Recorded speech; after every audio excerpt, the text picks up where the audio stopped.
So after completing the maximum portion of Competition Act, today we will start with section 7, 8, 9, all these sections which discusses about the establishment of the commission. So अगर आप establishment of commission देखो तो देखो जैसे इसको आप काफी हद तक कोरिलेट करना, मैंने शायद आपको पहले भी बताया था कि अगर आप एक रेगुलेटर को समझ लेते हो तो आपको बाकी रेगुलेटर्स को समझने में तकलीफ नहीं होगा, because all the regulators work in the same fashion, just that they'll have some minor differences, but most of it they work in the same fashion. You remember? मैंने ऐसा शायद आप लोगों को बोला था, याद है? नहीं? ओके, देखो CCI इज, अच्छा बताया था मैंने मानव, ओके तो देखो CCI इज वन रेगुलेटर, ठीक है? हाँ बिल्कुल करेक्ट, सेबी का जैसे मैंने एग्जांपल दिया, तो CCI is the regulator.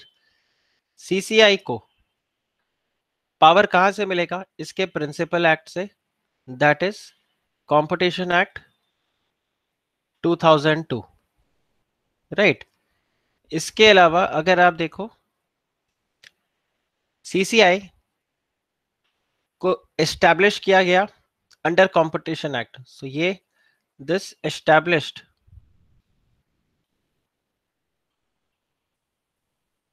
The competition Commission of India. इसके अलावा अगर CCI को ही आप देखो, so it is CCI, it is the competition act which gives the power to CCI. It is the competition act which clearly demarks the area or the domain कि under the competition act आपका ये domain है, आप यहाँ यहाँ ये काम कर सकते हो. सो ये आपको ध्यान रखना है, this works out under the competition act. Okay, same way अगर आप यहाँ पर देखोगे, और जैसे CCI के अंदर अब जैसे सेबी को आप देखो, बिल्कुल वैसा ही यहाँ पर आपके पास पावर है क्वासाई जुडिशियल.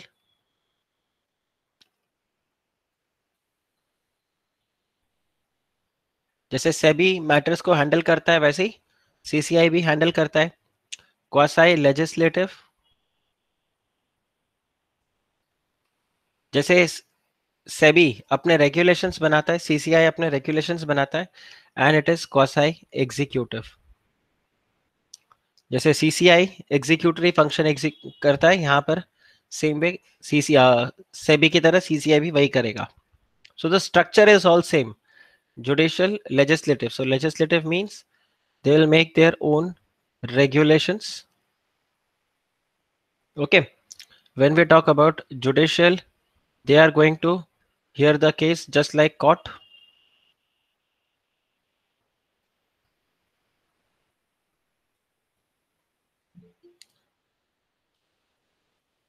प्रोसीडिंग्स यहाँ पर चलेंगे आपके. और क्वासाई एग्जीक्यूटिव मतलब they'll do the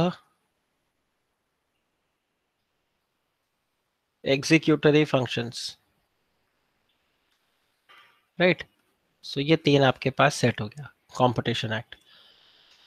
सो आप देखो, एक आपको हो सकता है शॉर्ट क्वेश्चन आ जाए कंपटीशन कमीशन ऑफ इंडिया पे. तो आप कंपटीशन कमीशन ऑफ इंडिया में अगर आप देखो तो this is same, that with effect from such date as the central government may by notification appoint, there shall be established for the purpose of this act a commission which will be called as Competition Commission of India.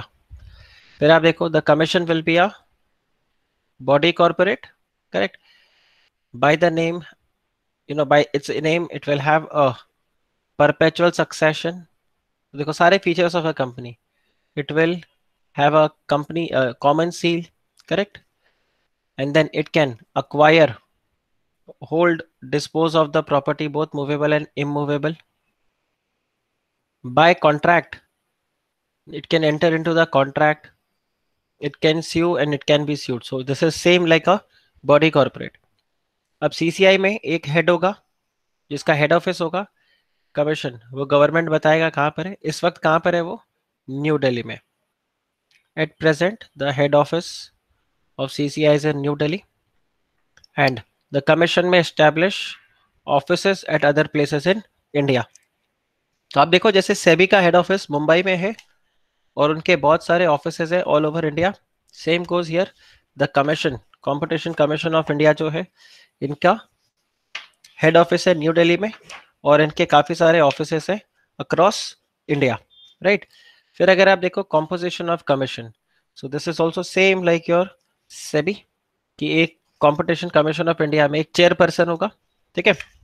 तो आपके पास यहाँ पे एक chairperson है, will consist of a chairperson and not less than two and not more than six members who will be appointed by central government। SEBI में कितने members होते हैं जो सेंट्रल गवर्नमेंट अपॉइंट करता है? सेंट्रल गवर्नमेंट में कितने होते हैं सेबी के अंदर? Three. Three. Three members and I think 13 directors. There are some 13 directors who get appointed. So there will be a chairperson, then 2 to 6 members who will be appointed by the central government. Okay.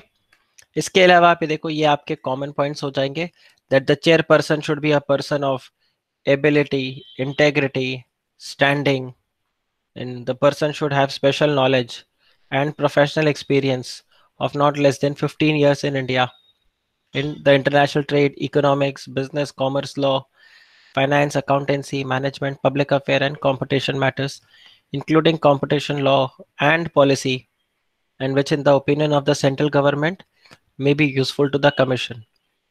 Then the chairperson and the other members will be the whole time members. So क्योंकि आपका competition act 25 marks का है, तो हो सकता है वो आपसे कॉम्पोजिशन के बारे में पूछे। तो ये देखो, ये है ना, मैंने सीसीआई की वेबसाइट से उठाकर दिया आपको। This I have given from the CCI's website, ठीक है। अच्छा, कल मैंने एक शेयर किया था, दिया आपके साथ आर्टिकल शेयर किया था मैंने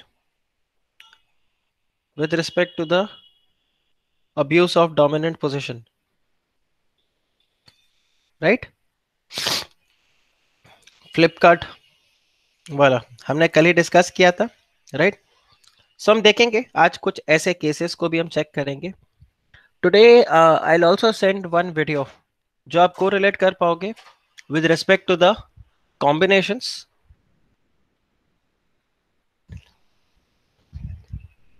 और जो सन फार्मा रनबैक्सी का डील था, मैं उसके लिए आपको यहाँ पर आज चेक करवाऊंगा। I send one video rather, मैं यहाँ पर तो क्या आपको भेजूंगा, I can not show it to you here, YouTube का video, I show it, I send it to you all. वो वीडियो आप देखना, कुछ शायद 7 मिनट्स का वीडियो है, आपको सिर्फ शुरू के 3-4 मिनट देखने, आप इजीली को रिलेट कर लोगे with respect to the combinations, right. So यहाँ पर वही है कि that members they will be the whole time members. इसके अलावा ये देखिए, जो चेयरपर्सन है यहाँ पर, the chairperson and the other members of the commission will be appointed by select committee, और ये सेलेक्ट कमिटी आपको ये बताया है।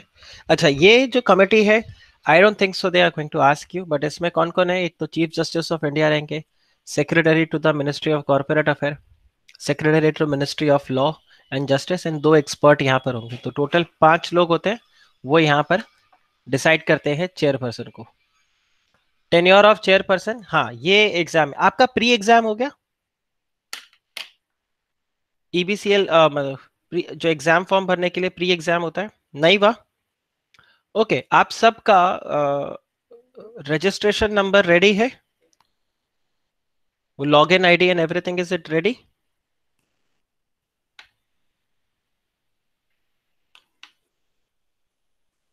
अरे हो गया, 20 नवंबर तक हो गया है, बट फिर भी उसको फिनिश कर दो। फॉर्म ही नहीं आ रहा है साइट पे, नहीं वो साइट पर नहीं आएगा, आईसीएआई का आईसीएसआई का अलग से साइट पर आपको मिलेगा वो इधर फॉर्म और पे आपको नहीं मिलेगा। जस्ट लॉग इन, और वो प्री एग्जाम देना है, राइट। सो एटलीस्ट ईबीसीएल का मेरे को बता देना, I will work it out. कितने हो आप लोग? 13 हो ना आप लोग टोटल? 13 स्टूडेंट्स, ठीक है, हो जाएगा। एक एक करके सबका एग्जाम वहां पर दे दूंगा। ये प्री एग्जाम में क्वेश्चन पूछते हैं, अभी ये पॉइंट आया इसलिए देखा। सितंबर तक देते हैं। हाँ तो सितंबर, तो अगस्त में कितना टाइम बचा है? 2-3 दिन ही तो बचे हैं। 10 सितंबर तक देते हैं। अरे नहीं, आपका जो ईबीसीएल का एग्जाम है ना, वो मैं ऐसे चाहता हूं कि मतलब I help you out to give that exam for that. ठीक है, तो चलो कोई बात नहीं, फिर एक बार आपकी ये एग्जाम क्लासेस और खत्म हो जाते हैं, फिर एक दिन साथ में बैठ के एग्जाम दे देंगे। राइट, ऐसे एक वीडियो कॉन्फ्रेंसिंग में बैठेंगे and will give the exam together. चलिए, क्योंकि ये क्वेश्चन देखकर मेरे को याद है, क्योंकि ये आपके ना एमसीक्यू में बहुत बार पूछते हैं। This question they ask a lot of time in that pre exam MCQ, कि चेयरपर्सन जो है उसका टेन्योर कितना रहता है। ठीक है, तो इसका आप देखो, इसका टेन्योर कितना रहेगा? 5 years। ठीक है, इसके बाद में वो रीअपॉइंट हो सकते हैं, बट मैक्सिमम कहां तक जाएंगे? Maximum at the age of 65 years। Once you have crossed 65, you cannot become the chairperson of CCI। ठीक है, और अगर कोई वैकेंसी अराइज हो गया ड्यू टू रेजिग्नेशन और रिमूवल ऑफ द चेयरपर्सन, तो यहां पर, और एनी अदर पर्सन, तो यहां पर फिर से फ्रेश अपॉइंटमेंट किया जाएगा। Right, the fresh appointments will be made. फिर आप देखो, the chairperson and every other member shall before entering into the office make and subscribe to a oath. ये बेसिक आपके पॉइंट्स हो गए। देन ये है आपका एक क्वेश्चन पेक्यूलियर, जो मुझे लगता है आ सकता है एमसीक्यू में, ये क्वेश्चन फिर आता है। इसमें क्या बता रहे हैं कि सपोज करो जो चेयरपर्सन है सीसीआई का, ठीक है, उसका ऑफिस वेकेट हो गया। क्यों वेकेट हो गया? It could be due to his death और हिज रेजिग्नेशन और अदरवाइज। तो सीसीआई का जो ऑफिस है उसको हेड कौन करेगा? भाई यहाँ पर दो चीजें, या तो कोई नया चेयरपर्सन अपॉइंट होगा, और जब तक कोई नया चेयरपर्सन अपॉइंट नहीं होता तब तक यहां पर क्या बोला गया है? The senior most member shall act as the chairperson. ये क्लियर हुआ आपको? The senior most person shall act, or the member shall act as the chairperson। ये कब होगा? in case the vacancy is in the office of the chairperson, which could be due to death or due to resignation or otherwise। ठीक है, तो आपको ये ध्यान रखना है। फर्दर आप देखो, और ये कब तक रहेगा? until the date a new chairperson is appointed। तो जैसे ही आपने एक नए चेयरपर्सन को अपॉइंट कर दिया, यूर फ्री। ओके, ये आपका प्रोविजन हुआ। फिर देखो, when a chairperson is not able to discharge his functions owing to the absence, illness, or any other cause, the senior most member shall discharge the functions of the chairperson until the date the chairperson resumes the function। So ये आपके repeated points हो गए, nothing very great in this provision। Okay, कल हमने फिर एक और post पढ़ा था with respect to the appointment of the director general। ठीक है, तो अगर आप डायरेक्टर जनरल के हिसाब से देखो, तो डायरेक्टर जनरल एक पोस्ट होता है, और कल हमने कॉम्बिनेशन वाले में भी देखा था कि सीसीआई में कैसे वो गवर्न करता है पूरा, और इंक्वायरी में हेल्प करता है। करेक्ट, सो आप ये देखो, डायरेक्टर जनरल, इसके ऊपर भी क्वेश्चन आपको मिल सकता है। सो अगर डायरेक्टर जनरल में आप देखो, तो अगेन यहाँ पर क्या हो जाएगा? It is the central government who is going to appoint, तो central government is going to appoint the director general. ठीक है, और डायरेक्टर जनरल का बेसिकली काम क्या होगा? Director general is going to assist the commission in conducting the inquiry in the contravention of any provisions of this act. तो जो भी हो, चाहे, और कॉन्ट्रावेंशन यहाँ पर क्या है, देखो आज जब मैं आपको सीसीआई का पूरा फिर से बर्ड आई व्यू चेक करवाऊंगा, तो उसमें आप देखना तीन ही चीजें आती है। क्या रहेगा आपका? आप देखो, you have section 3, you have section 4, you have section 5। तीन ही सेक्शन में पूरा सीसीआई खत्म होता है। अगर आप देखो तो सेक्शन 3 जो है, that is anti competitive agreement, 4 is your abuse of dominant position, and 5 is the combination. तो यहाँ पर कुछ भी गड़बड़ होता है तो डायरेक्टर जनरल है वो यहाँ पर इसको इन्वेस्टिगेट करेगा, इंक्वायरी के अंदर असिस्ट करेगा। Then the number of other additional joint deputy and assistant director general or such other employees of the this they can be appointed as may be prescribed. यहाँ पर कुछ भी नहीं है. Then every additional joint and deputy and assistant director general, ये 24 हटा दो, shall and such other officers or employees shall exercise the power and discharge his function subject to the general control and supervision. इसमें आपका basic points, इसमें कुछ नहीं देगा, बस खाली ये आपको एक ध्यान रखना है. इसमें salary and everything is there. Then duties of the commission. This can be a important question for your exam. अब इसमें क्या दिया हुआ है आप देखो. When we talk about, sir ये खाली जगह यहाँ पर क्यों छोड़ा है, ये बाय मिस्टेक आ गया. आई थिंक इस यहाँ पर ये चीज आना था बट वो एंटर प्रेस होके शायद अगले पेज पे चला गया. दैट्स हाउ ये नीचे आ गया यहाँ. So don't worry about कि सर ये blank page में कुछ था क्या. So when we talk about the duties of the commission, अब आप देखो duties of the commission के अंदर, subject to the provisions of this act, it shall be the duty of the commission to eliminate practices having adverse effect on competition. एक तो ये इनका duty है. Further अगर आप देखो, it is the duty of the commission to promote and sustain the competition, right? And also आप ये देखो, protect the interest of consumers and make sure freedom of trade is carried on by the other participants the market in India, right? इसके अलावा यहाँ पर और क्या बताया हुआ है, ये प्रोविजन को देखो, that commission अपने functions और को डिस्चार्ज करने के लिए, अपने ड्यूटीज को फंक्शन करने के लिए, it can enter into any memorandum or arrangement with prior approval of central government with any agency of a foreign company. तो जैसे सेबी अगर चाहे तो यूएस के सिक्योरिटीज एक्सचेंज कमीशन के साथ काम कर सकता है. Have you heard of this SEC? जैसे इंडिया के अंदर सेबी है, वैसे यूएस में क्या है, एसईसी, सिक्योरिटीज एक्सचेंज कमीशन. ठीक है, कई बार हॉलीवुड मूवीज अगर आप देखते हो, you know, related to white collar crimes, तो ये आपका अच्छा रहेगा. बाय द वे, नेटफ्लिक्स पे 2 सितंबर से I think there is one show coming, bad billion boys billionaires, कुछ ऐसे करके वो आ रहा है. I will share the link. ठीक है, आज मैं कोशिश करता हूँ आज के लेक्चर के बाद आपका एक ब्रॉडकास्ट लिस्ट भी बनाऊं. I will share that. आप उसमें देखना, when we talk about it, उसमें इंडिया के 4 बड़े स्कैम्स को कवर किया हुआ है.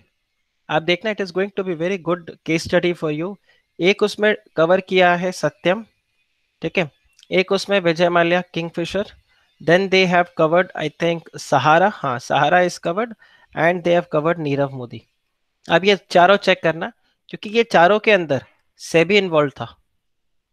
आप जितना पढ़ रहे हो ना, एनफोर्समेंट डायरेक्टरेट इसमें इन्वॉल्व था, सेबी इसमें इन्वॉल्व है, आपको कंपनीज एक्ट के प्रोविजंस मिलेंगे, आपको गवर्नेंस इश्यूज मिलेंगे, आप इकोनॉमिक्स देखोगे, आप आरबीआई को इसमें पढ़ोगे, राइट. सो बहुत कुछ आपको इसमें जानने को मिलेगा. It is going to be a good watch. मैं चेक करता हूँ, अगर रहेगा तो जस्ट वॉच इट. ओके, तो यहाँ पर ये इनको ड्यूटी बताया हुआ है.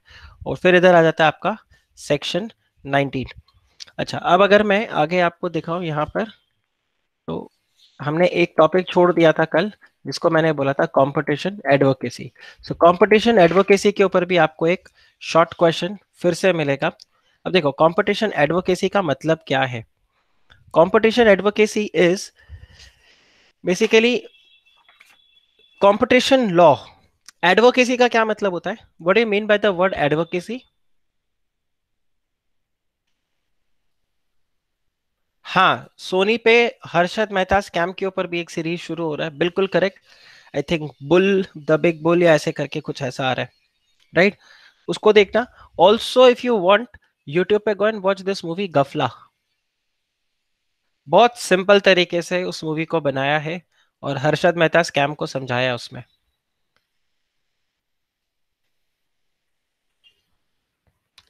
जस्ट वॉच दैट गफला मूवी, वो भी अच्छा मूवी है. बट अगेन, ये जो सोनी पे आ रहा है, this is also going to be good. I am really excited to watch. ये व्हाइट कॉलर क्राइम्स जो है ना, ये आपको देखना चाहिए. और इसको ना सिर्फ मूवी या एंटरटेनमेंट के लिए नहीं, बाकी लोग तो एंटरटेनमेंट के लिए देखेंगे, आप इसको एंटरटेनमेंट के पॉइंट ऑफ व्यू से मत देखो. You watch it from learning point of view. In fact अभी ये सोनी पे ही आया था या ऑल्ट बालाजी पे था, इसके ऊपर नानावती वाला केस।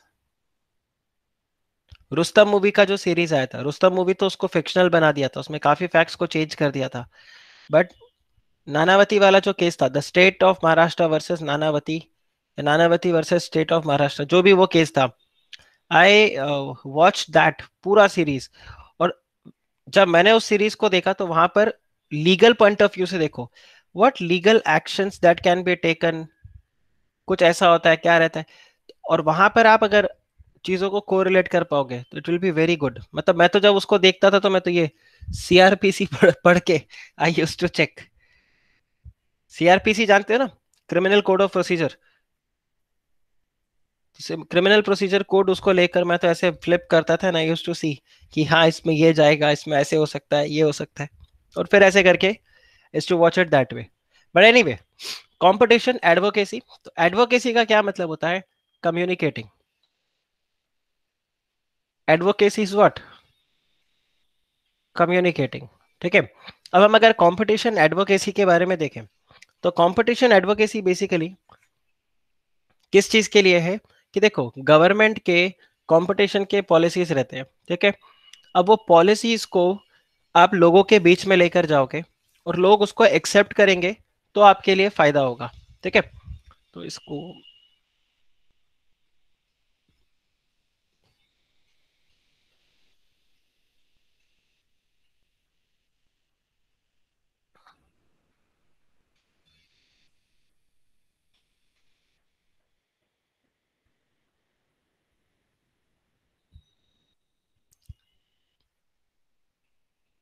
कंपटीशन एडवोकेसी, तो आप देखो कंपटीशन एडवोकेसी में आप क्या करते हो, ये ध्यान रखना, ये बहुत ही इंपॉर्टेंट है आपके एग्जाम पॉइंट ऑफ व्यू के लिए। ठीक है।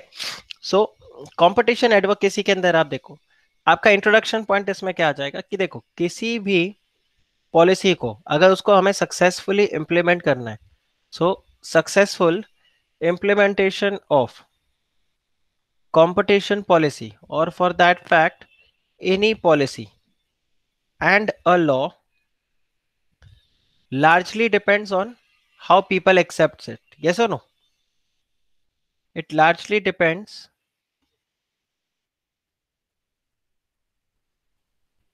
upon the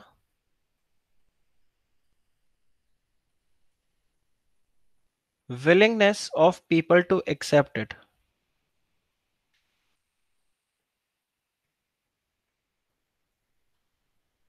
अब एडवोकेसी से आप क्या कर सकते हो? Advocacy is going to help you, advocacy जो है, this plays a vital role in securing the willingness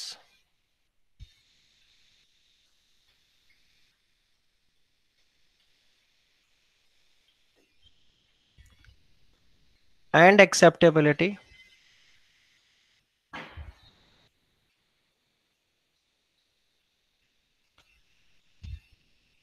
of the competition, क्योंकि हम कंपटीशन एडवोकेसी की बात कर रहे हैं, तो ये competition, so acceptability of the competition policy and law, right. और इससे होता भी क्या है कि एडवोकेसी से बेसिकली आप इन्फ्लुएंस कर देते हो, आप सपोर्ट करवा लेते हो किसी भी पर्टिकुलर मैटर को। What happens in case of competition advocacy? तो कंपटीशन एडवोकेसी के अंदर आप क्या करोगे? CCI conducts activities, okay. So CCI conducts activities जो कि बेसिकली क्या करेगा?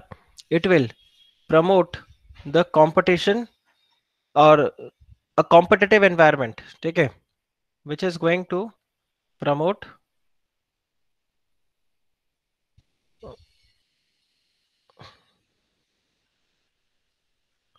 विच is going to promote the competitive environment, ठीक है। And this will be for the economic activities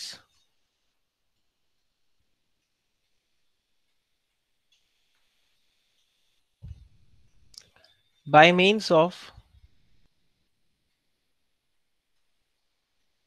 non-enforcement mechanism.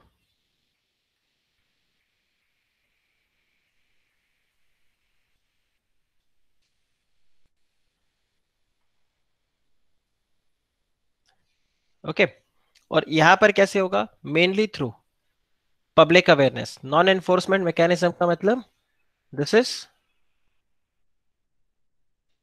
Through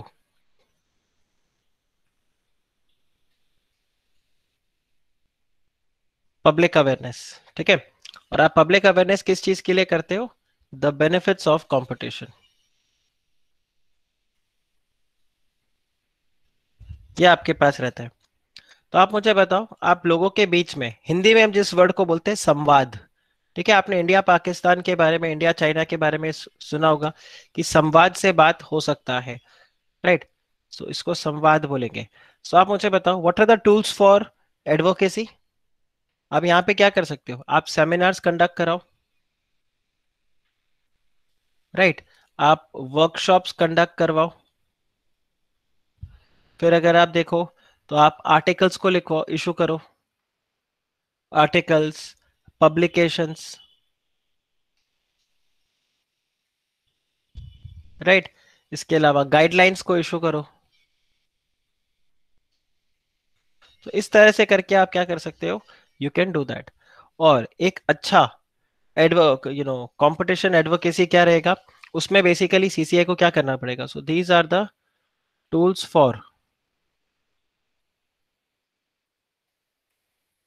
successful implementation. इसमें क्या पॉइंट आ जाएगा आपका? देखो, CCI must develop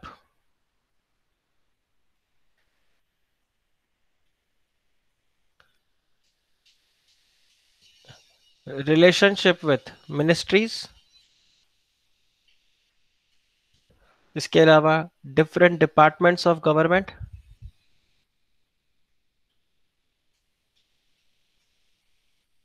right? Then regulatory agencies,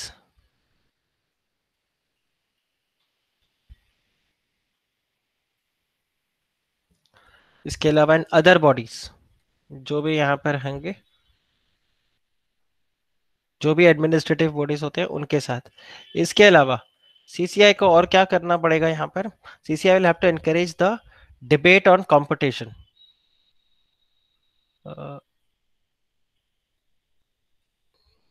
encourage debate on competition. इसके अलावा सीसीआई को और क्या करना पड़ेगा? CCI will have to promote an informed decision making, informed economic decision making, कि आप लोगों को बताओ कि ये चीज जो हो रहा है वो क्यों हो रहा है, क्यों हम इस तरह से दिमाग, ये प्रोविजन जो हम लेकर आए या कोई भी हमने यहाँ पर लेके आए, कोई भी डिसीजन, अभी जैसे कंपटीशन एक्ट के अंदर चेंज आएगा, तो आप वहां पर रीजन बताओ। और आएगा, एक्चुअल में कंपटीशन एक्ट में चेंज आएगा, तो वो क्यों चेंज आ रहा है, क्या आ रहा है? अभी कल, very soon, next week I think budget, अपना ये जो पार्लियामेंट सेशन है वो शुरू हो जाएगा। इस बार पार्लियामेंट सेशन में काफी सारे अमेंडमेंट्स देखने को मिल सकते हैं, और हो सकता है आपके कंपटीशन एक्ट के अंदर भी इसमें यहाँ पर चेंजेस आ जाए। सो अगर आएगा तो मैं आपको डेफिनेटली उसके लिए अपडेट करूंगा, दो that will not be relevant for your exam, for at least the executive exam in the December attempt, but still वो आपको पता रहना पड़ेगा। So again, competition advocacy, it must be open and transparent,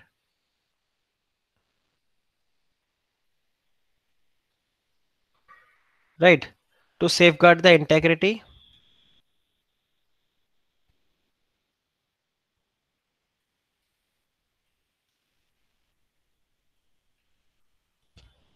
and capability of CCI.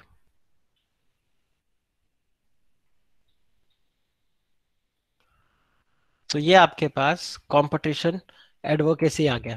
तो अगर आपको सिर्फ competition advocacy के बारे में पता है तो आप यहाँ पर काफी अच्छे से आंसर कर सकते हो। दैट एडवोकेसी का क्या मतलब है? इट्स ऑल कम्युनिकेटिंग तो ये मैंने आपका एक प्रॉपर आंसर लिखा है, बिकॉज ये 5 मार्क का आंसर आपको मिल सकता है. Does this make sense? Competition advocacy, does this make sense? Right, तो ये आपका स्लाइड नंबर 70 में आपको मिलेगा. ठीक. अब आप अगर देखो, अरे यार ये हैंग हो गया.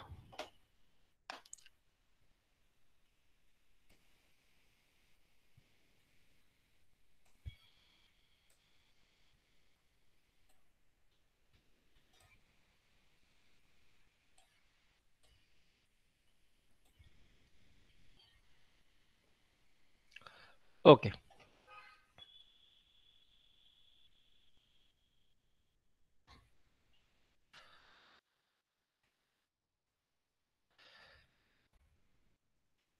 अब जो मैं आपको यहाँ पे समझा रहा हूँ, दिस इज एक्सट्रीमली इम्पोर्टेंट.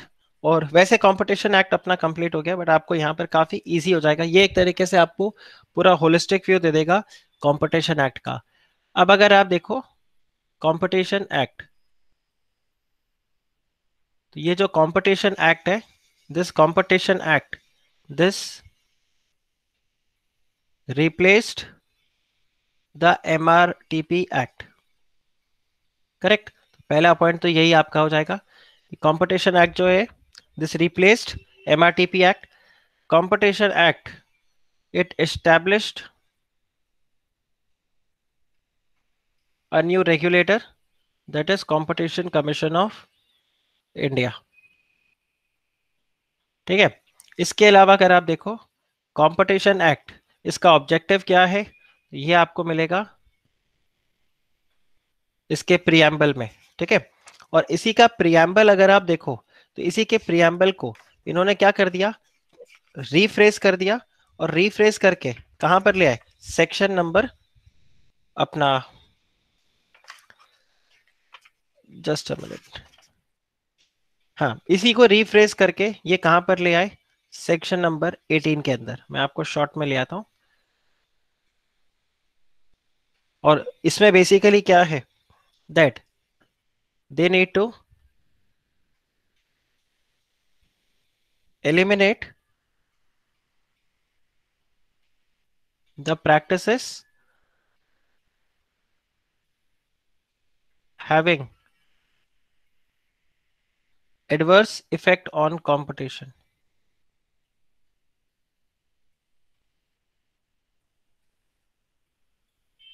ठीक है. इसके अलावा इनका और क्या रहेगा, that they have to promote and sustain the competition. They will have to protect the interest of consumers. Right. And they will also have to ensure freedom of trade in India.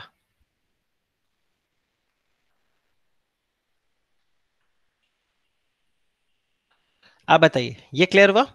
इसके अलावा अगर आप देखो competition act जो है, competition act broadly 3 चीज को cover करता है. ठीक है.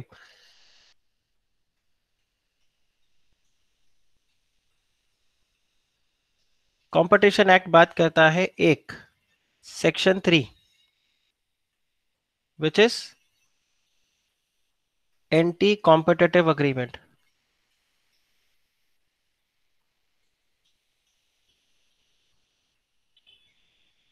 दूसरा, कंपटीशन एक्ट फोकस करता है सेक्शन 4, विच इज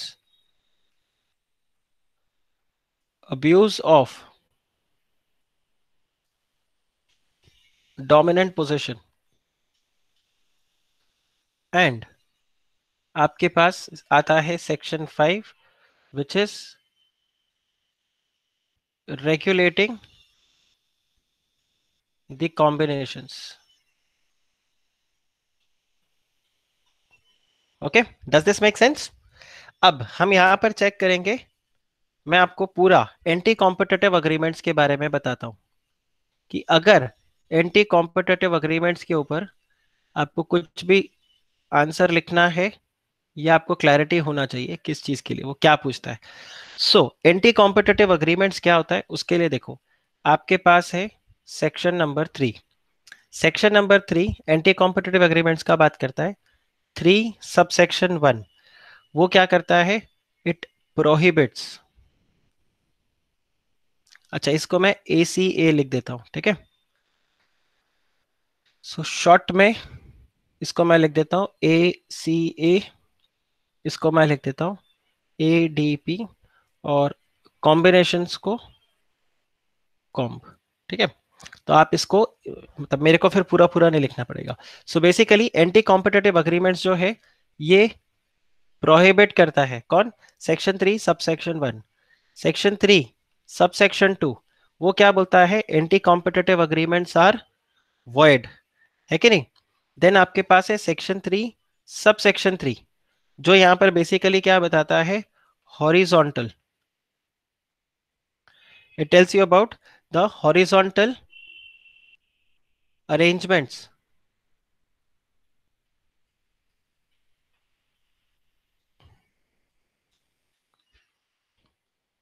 और रादर द हॉरिजॉन्टल अग्रीमेंट्स, जिसको क्या माना गया है, उसको डीम्ड माना गया है कि नहीं, दे आर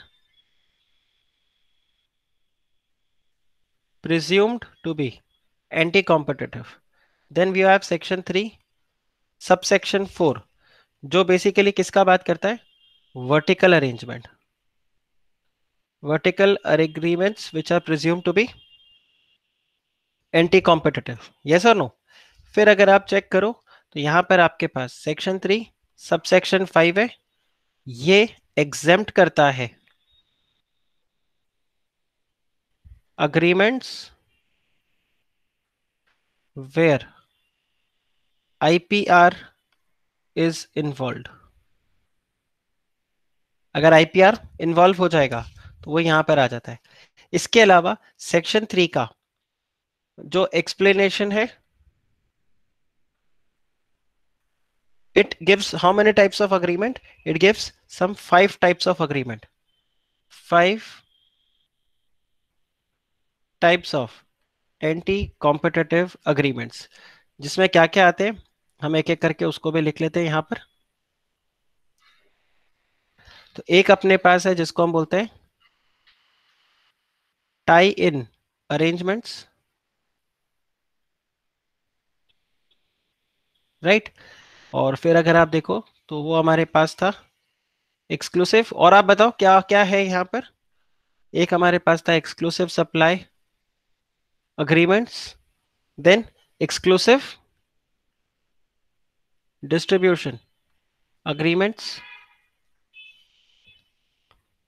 राइट। इसके अलावा अगर आप देखो रिफ्यूजल टू डील, और हमारे पास है रीसेल प्राइस मेंटेनेंस, राइट। इसके अलावा अभी एंटी कॉम्पिटिटिव अग्रीमेंट्स में यहां पर आपको और क्या देखना है कि एंटी कॉम्पिटिटिव अग्रीमेंट अगर कोई है, ठीक है, तो उसको आप कैसे डिटरमाइन करोगे या यहां पर कमीशन कैसे वर्कआउट करेगा। तो आप देखो, यू विल हैव सेक्शन 19, ठीक है, you will have section 19 subsection 3, जो बेसिकली यहां पर क्या करता है, जो बताएगा how CCI is going to determine that there is appreciable adverse effect due to the agreements, or a certain agreement is anti-competitive in nature. So section 19 subsection 3, it provides the factors that determine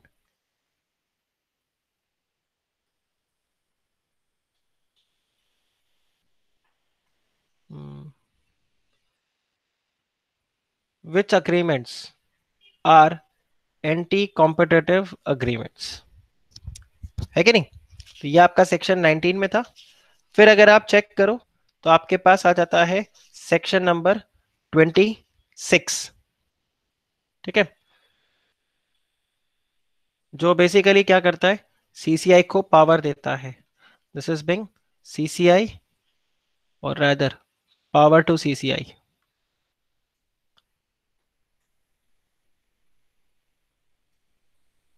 power to CCI for inquiry, ये इन्होंने section 26 में किया। और next आ जाएगा आपके पास section 27, जो basically यहां पर क्या बताएगा, order of CCI, right, after inquiry, अगर कोई एंटी कॉम्पिटिटिव अग्रीमेंट हुआ तो। आप बताइए, इज दिस क्लियर? ये आपको क्लियर हुआ? Anti competitive agreement, anti competitive agreement सिर्फ इतना सा है।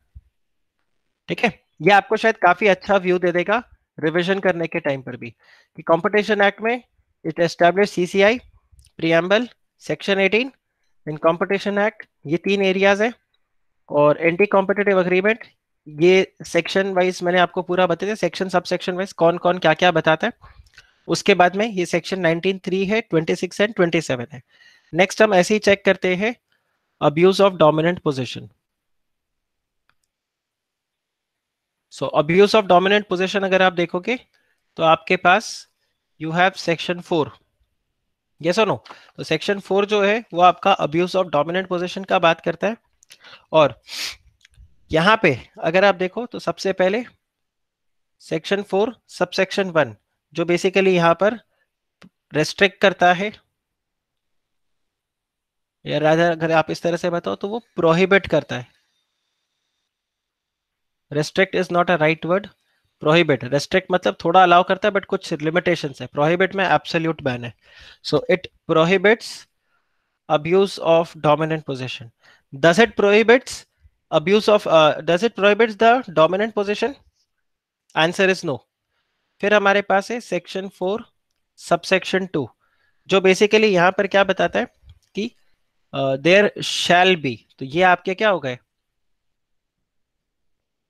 Deemed abuse of dominant position, अगर आप कुछ कुछ काम करते हो जिसमें प्रीडेटरी प्राइसिंग और ये सब चीजें यहां पर आ जाती है। ठीक है, फिर आपके पास है यहाँ पे सेक्शन 4 का एक्सप्लेनेशन,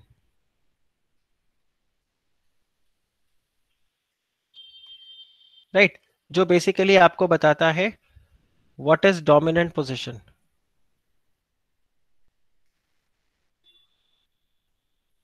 वो डोमिनेंट पोजीशन के लिए बारे में बताएगा। इसके अलावा it also defines predatory pricing. ठीक है, फिर फर्दर अगर आप देखो तो यहीं पर यू हैव सेक्शन 19 सबसेक्शन 4, जो बेसिकली बताएगा what are the factors that determine dominant position. ये देखो, ये अब्यूज का बात नहीं कर रहा है, वो बता रहा है what are the factors that determine the dominant position. तो यहां पर आपके पास सेक्शन 19 सबसेक्शन 4 आ जाएगा। फिर अगर आप फर्दर यहाँ पर चेक करोगे तो हमारे पास आ जाएगा सेक्शन 19 के अंदर ही, ठीक है, दो सबसेक्शन है, subsection 5 and subsection 6 and subsection 7। ठीक है, तो वहां पर वो रेलेवेंट मार्केट को डिटरमाइन करने के लिए, चलो इसको मैं एंड में आपको लिखवा दूंगा, कॉमन प्रोविजन आ जाएगा। देन आपके पास आ जाता है सेक्शन 26। ठीक है, 26 भी नहीं, हाँ 26, सेक्शन 26 यहाँ पर आ जाएगा, which is same like here, कि सेक्शन 26 क्या करता है, power of CCI to inquiry, this is power of CCI to do inquiry, ये आपको यहां पर मिलेगा। फिर अगर आप चेक करो तो आपके पास है सेक्शन नंबर 27, यहां पर सीसीआई क्या करेगा, order of CCI with respect to your abuse of dominant position, ये क्या कर सकते हैं।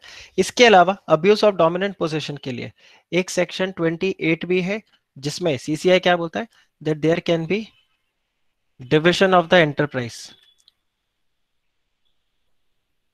there can be division of enterprise which has done the abuse of dominant position।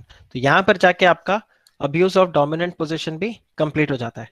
Guys, does this make sense? ये वाला, ये पूरा लिंक हो रहा है, राइट? अब हम यहां पर फर्दर बात करेंगे रेगुलेटिंग कॉम्बिनेशंस के लिए, ठीक है? तो आप अगर चेक करो कॉम्बिनेशंस के लिए, आपके पास आता है सेक्शन 5। ये सेक्शन 5 जो बेसिकली आपको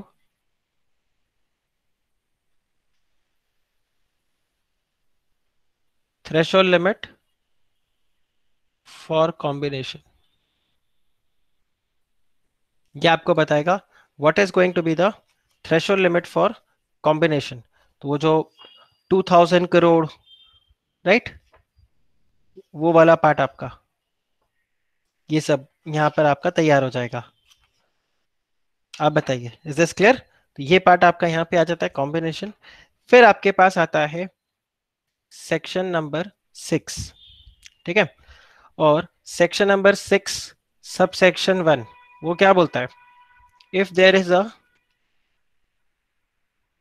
combination which has appreciable adverse effect on competition in India, this will be void, right? फिर आपके पास है सेक्शन 6 सबसेक्शन 2, जिसमें आपको क्या बताया हुआ है कि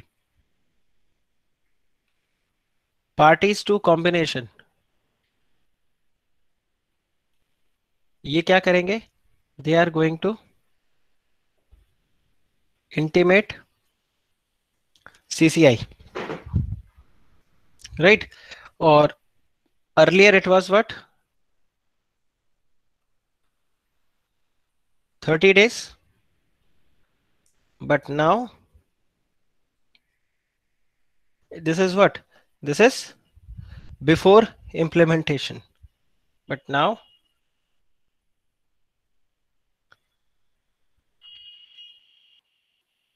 implementation, ठीक है? तो ये आपका section 6 subsection 2।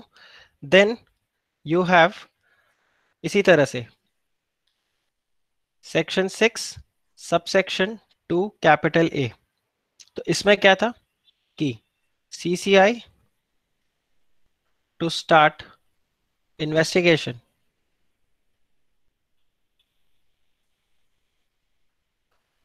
at any time within 210 days, right?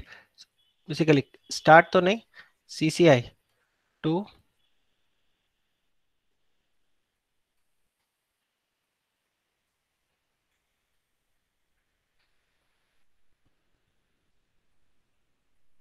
inquire into the combination।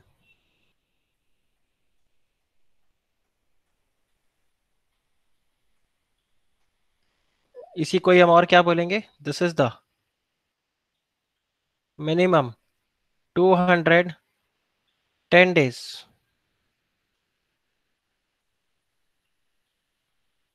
waiting period for parties to combination।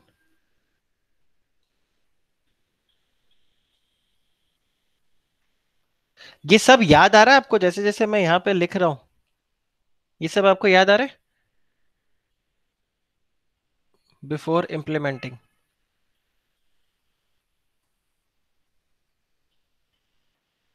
Before implementing इनको 210 दिन का वेट करना पड़ेगा। इसमें भी क्या आ गया, अब आपके पास एक एग्जेम्पशन नोटिफिकेशन आ गया, राइट? तो 2A के अंडर ही एक आपका CCI now can take more than 210 days,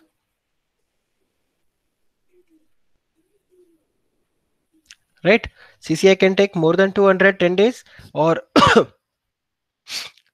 again बस खाली क्या होगा, for the reasons to be recorded in writing.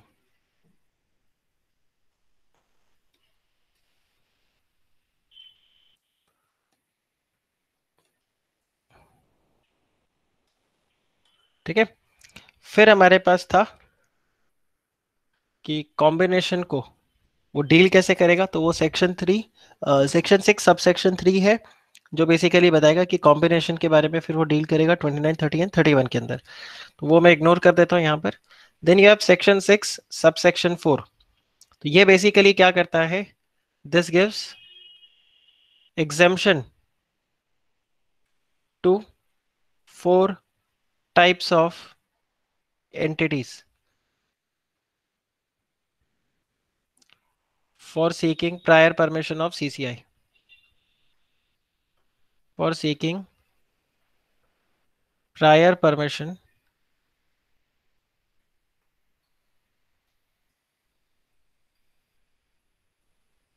from CCI.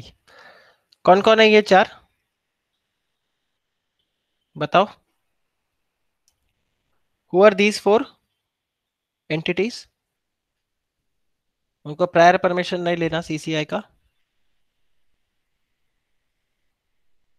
Public financial institutions, very good. Then the foreign institutional investors, very good. Venture capital fund and bank. अगर ये किसके under acquisition कर रहे हैं, if they are doing the acquisition pursuant to a covenant, pursuant to any covenant of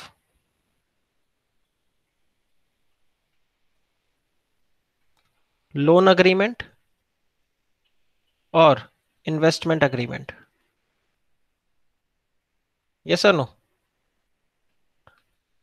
पर यहां पर भी एक कैच है, and what's the catch here, यहां पर आपके पास है सेक्शन 6 सब सेक्शन 5, जो बेसिकली आपको यहां पर क्या बोलता है, that they need to still need to inform the CCI, no permission but notice to CCI about the acquisition that you have done। तो यहां पर आपका सेक्शन 6 खत्म हो जाता है, राइट। फिर इसी के साथ में आपके पास आता है सेक्शन 43 कैपिटल ए, जो बेसिकली क्या करता है, penalty will be imposed by CCI if parties fail to give the notice, parties fail to deliver the notice to CCI। और कितना पेनल्टी है, the penalty amount is 1% of the total turnover or assets। Obviously government को पैसे लेने हैं, तो यहां पर whichever is higher, correct. फिर आपने चेक करो यहां पर कॉम्बिनेशन से रिलेटेड आपके क्या प्रोविजन है। अगर आप कॉम्बिनेशन से रिलेटेड देखो तो सबसे पहले आपके पास आ जाएगा योर सेक्शन 29, राइट। सेक्शन 29, ज्यादा 29 भी नहीं आएगा, 29 तो सीधा इन्वेस्टिगेशन होता है। 29 से पहले आ जाएगा आपका section 20,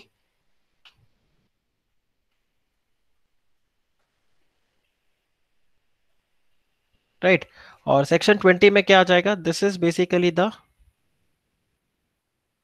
inquiry by CCI into the combination, ठीक है। इसी में आप ध्यान रखना सेक्शन 20 सब सेक्शन 4, जो बेसिकली आपको क्या बताएगा, फैक्टर्स दैट में determine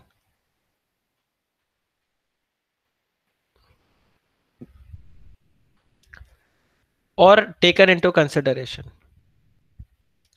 That may determine or that must be taken into consideration.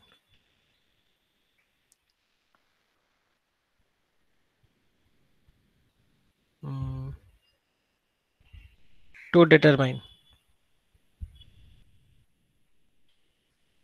whether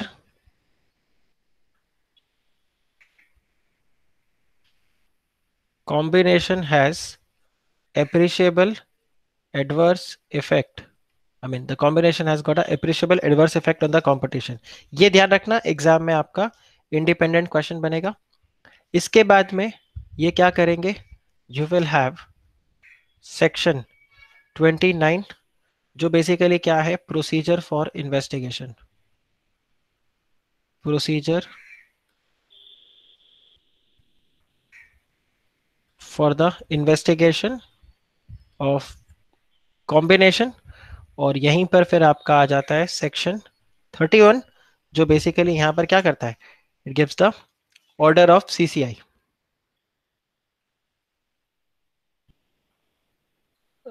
for the combinations. Now does this make sense, ये पूरा रेगुलेटिंग कॉम्बिनेशंस. करेक्ट. ये एक तरीके से अगर आप देखो ना, तो मैंने आपको पूरा क्या कर दिया, कंपटीशन एक्ट था ना, वो बोलते हैं ना, क्रक्स में आपको पूरा मटेरियल दे दिया था. एग्जाम से अगर जस्ट पहले आपको रिवाइज करना है पूरा कंपटीशन एक्ट, तो आप ऐसे रिवाइज कर सकते हो, हाँ ये आता है, ये याद है, ये याद है. राइट. अब आ जाते हैं हम सारे मिसलेनियस प्रोविजंस पे. तो मिसलेनियस प्रोविजंस में अगर आप देखो तो हमारे पास एक है सेक्शन 32 जो बेसिकली अगेन ये एग्जाम ओरिएंटेड में आपको पूरा बता रहा हूँ कि the acts which takes place outside India. Yes और no. So here the agreements or the combination that has taken place outside India, but it has a appreciable adverse effect on competition in India. ठीक है. अच्छा, इसी के साथ में मैं आपको यहाँ पर एक और चीज कवर करवा देता हूँ जिसमें सेक्शन नंबर जो डेफिनेशंस के अंदर आता है आपका, डेफिनेशन के अंदर आपके पास है section 2 clause are.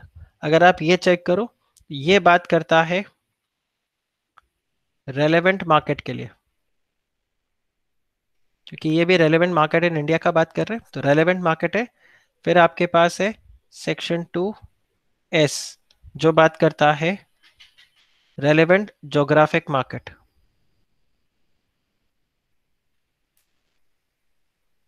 Relevant geographic market. And then you have 2 T जो बेसिकली बात करेगा रेलेवेंट प्रोडक्ट मार्केट. तो ये आपके पास आ गया यहाँ पे. राइट. अच्छा, relevant product market and relevant geographic market ये फिर से रिपीट होता है आपके, और ये रिपीट होता है सेक्शन नंबर 19 के अंदर. ठीक है. तो अगर रेलेवेंट जियोग्राफिक मार्केट या फिर रेलेवेंट प्रोडक्ट मार्केट के ऊपर क्वेश्चन आए तो इसको आप फर्दर और कहां पर देखोगे, तो देखो ये फर्दर और ऐड हो जाएगा आपका सेक्शन नंबर 19 सब सेक्शन 5. ये फर्दर ऐड हो जाएगा इन सेक्शन 19 सब सेक्शन 6. और ये हो जाएगा section 19 sub section 7. Basically factors, ये बेसिकली क्या बताएगा, the factors that determine the,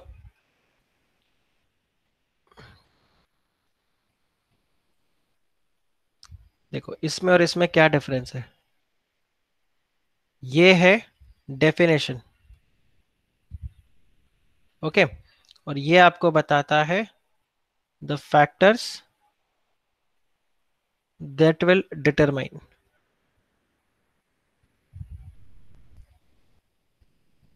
तो आप बिल्कुल चेक करके रखना कि क्वेश्चन किस चीज के ऊपर वो पूछ रहा है. तो जैसा क्वेश्चन वैसा हमारा यहाँ पर क्या होगा, आंसर।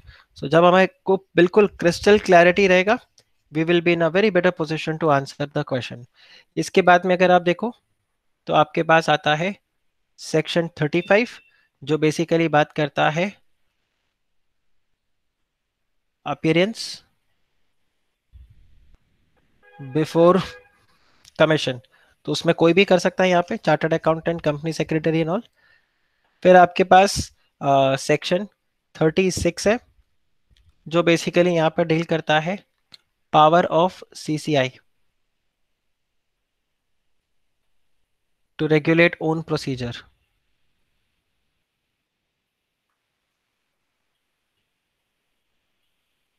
राइट। और सेक्शन 42 है, जो बेसिकली कॉन्ट्रावेंशन और का बात करता है, इट इज फाइन। अब यहीं पर सेक्शन 53 भी, सर हमें सेक्शन नंबर याद नहीं है, देखो मिसलेनियस में यहां से सेक्शन नंबर रेलेवेंट नहीं है, जो रेड कलर से मैंने लिखा है। Here it says that you can appeal to the appellate tribunal.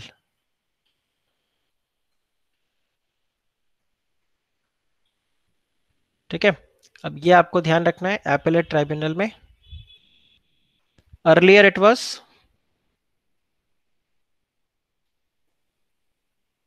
Compact, but now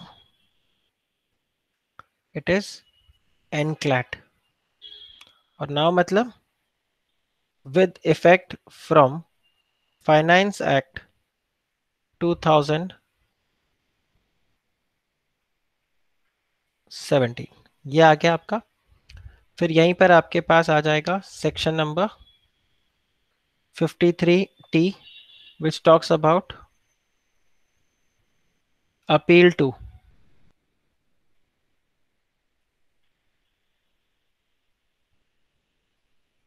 supreme court, right.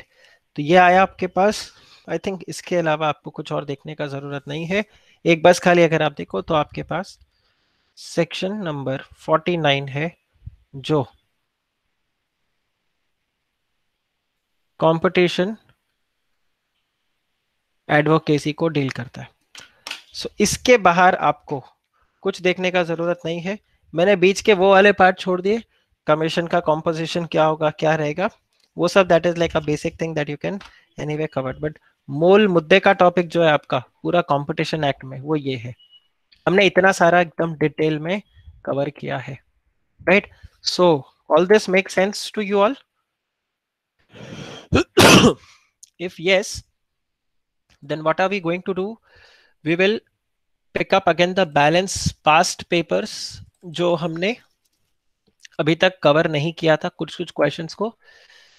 सो इसमें तो ऑलमोस्ट सारे क्वेश्चंस पे टिक लग रहा है। नाउ देख रहे हैं, what do you understand by combination? Getting this question? ये आंसर आपका आ जाएगा। फिर देखो, what orders can be passed by competition Commission of India under section 27 of the competition act after inquiring into that agreement passed by the enterprise। ये देखो, ये कितना अच्छा है। इस क्वेश्चन में मजा पता है कब आता?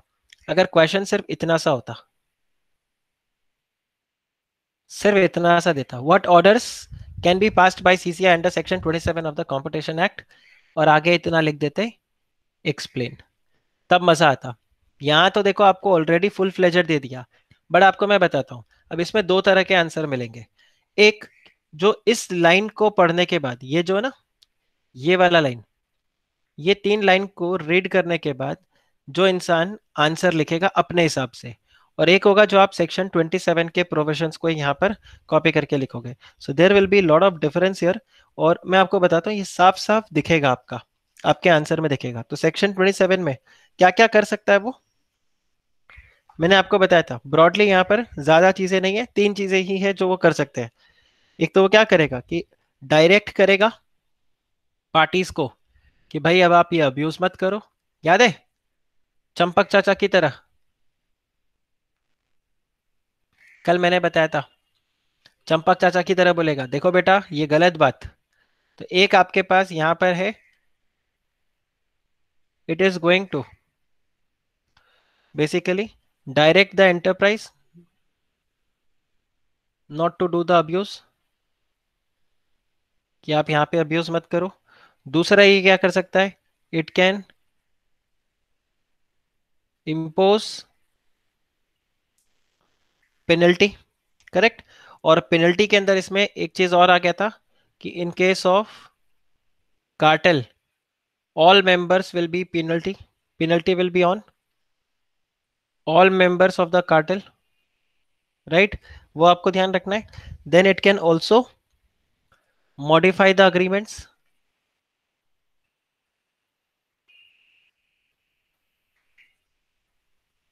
करेक्ट। और इसके अलावा क्या रहेगा, it will pass a order, जिसमें बेसिकली जो एंटरप्राइजेस है उनको बोलेंगे कि आप कंप्लाई करो with the order of the commission, right, comply the order of CCI, right. इसके अलावा any other order which is deems fit, correct. Last में एक आपके पास आता है any other order as it deems fit. तो आप ध्यान रखना, इसमें कई बार स्टूडेंट्स, अब देखो इसको पढ़ के, ये जो मैं आपको बता रहा हूं ये वाले पार्ट को पढ़ के अगर आप जबरदस्ती का आंसर लिखोगे तो ऑब्वियसली पता चल जाएगा। और सबसे कॉमन आंसर जो इसमें गलत स्टूडेंट्स लिखते हैं वो क्या लिखेंगे, that it will declare that the agreement is void, आया, that agreement will be cancelled. ये तो आंसर है ही नहीं, क्योंकि अग्रीमेंट वॉइड तो उनको पहले ही बना दिया। राइट, सो ये एक आपका क्वेश्चन हो गया। फिर अगर आप देखो तो हम यहाँ पर कवर करते हैं, let's go for here part 3। इसमें कुछ कुछ क्वेश्चंस लग रहे हैं। ये देखो, ये आया आपका section 32 that takes place outside India.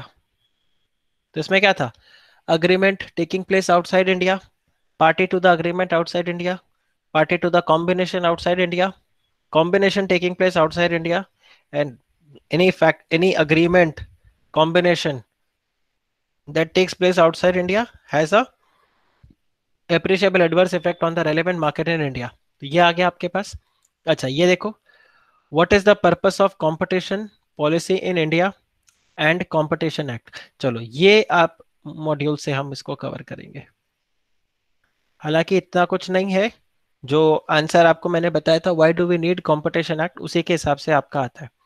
Okay, discuss the consequence of making a false statement by a person being a party to the combination under competition act 2002।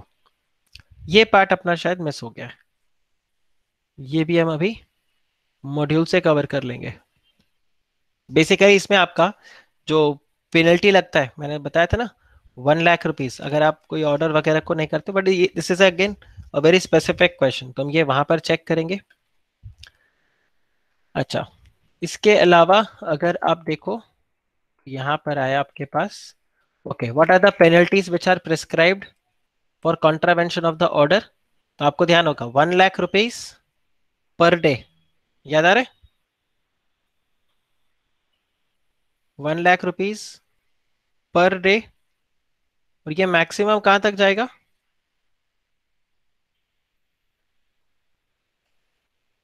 Maximum कहां तक जाएगा ये,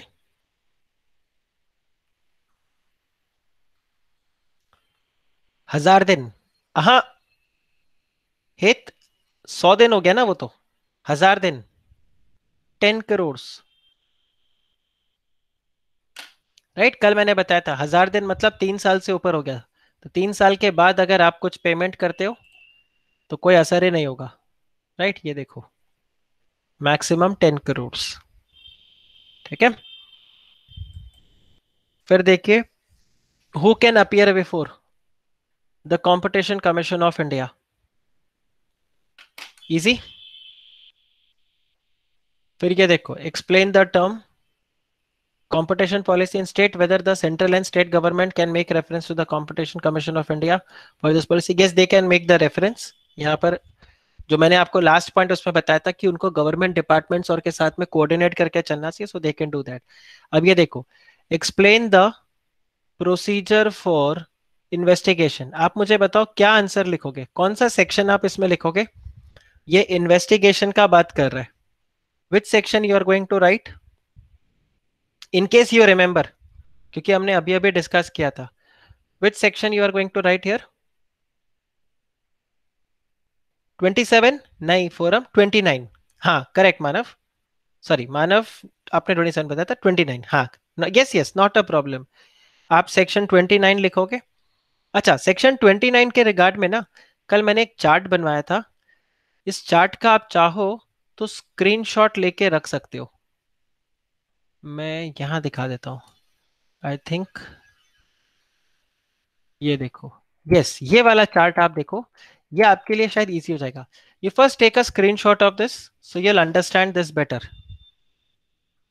just take a screenshot of this. ये पूरा आ गया। कोई भी एक स्क्रीनशॉट ले लो, बाद में एक दूसरे को सेंड कर देना।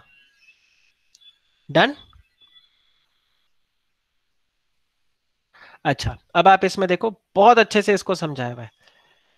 इसमें क्या बता रहा है वो? इट सेज सिंपल, सीसीआई ने शो कॉज नोटिस इशू किया, उसके अगले 7 दिन के अंदर अंदर पार्टीज को रिप्लाई करना है टू सीसीआई। ठीक है। और ऑब्वियसली डायरेक्टर जनरल भी अपना रिपोर्ट सीसीआई को देगा। जब वो रिपोर्ट उनके पास आ गया, अगले 7 दिन के अंदर अंदर सीसीआई पार्टीज को डायरेक्ट करेगा कि आप कॉम्बिनेशन के बारे में न्यूज़पेपर में पब्लिश करो।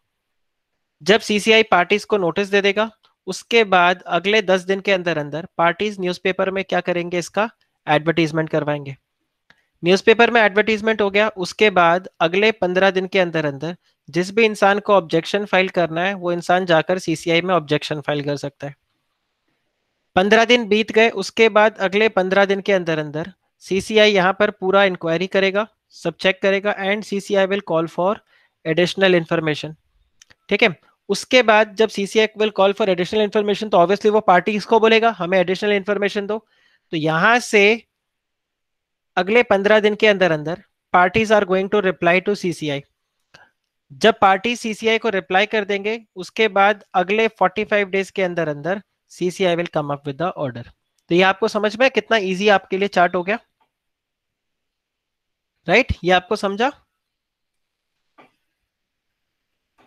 राइट। तो इसी चार्ट को मैं एक काम कर देता हूं, यहां पर आपके साइड में भी इसको बना देता हूं, just for your reference so that you remember. इसका थोड़ा सा और क्लीन वर्जन बनाते, तो वो मेरा पहला अटेम्प्ट था जो चार्ट का आपने स्क्रीनशॉट लिया। राइट। तो यहां पर सीसीआई क्या करेगा? CCI is going to issue show cause notice to the parties. ठीक है। यार इधर नहीं, वो पहले वाला वैसे ही बना था।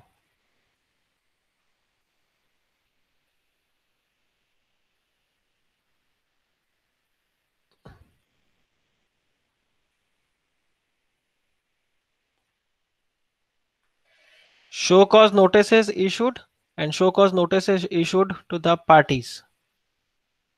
उसके बाद पार्टीज क्या करेंगे? रिप्लाई करेंगे in next 7 days. Parties reply कर दिए, उसके बाद में नेक्स्ट 7 डेज के अंदर CCI will direct to publish the details of combination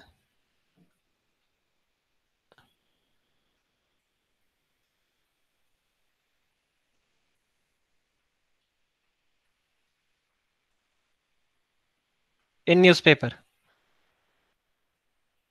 ये नोटिस गया, उसके अगले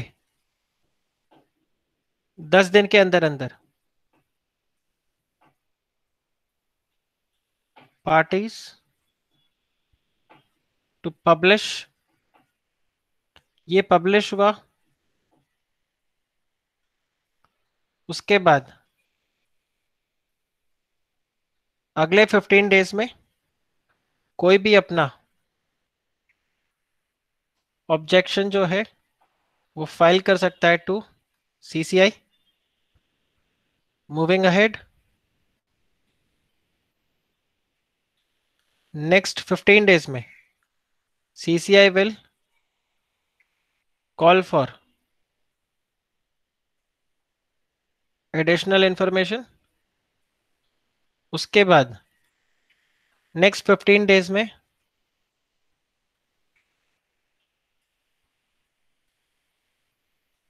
पार्टीज टू रिप्लाई. और जब पार्टीज ने रिप्लाई कर दिया उसके नेक्स्ट 45 डेज के अंदर अंदर यहां पर CCI will pass the order. आप बताइए, डज दिस मेक सेंस? ये आपका पूरा section 29 which is procedure for investigation.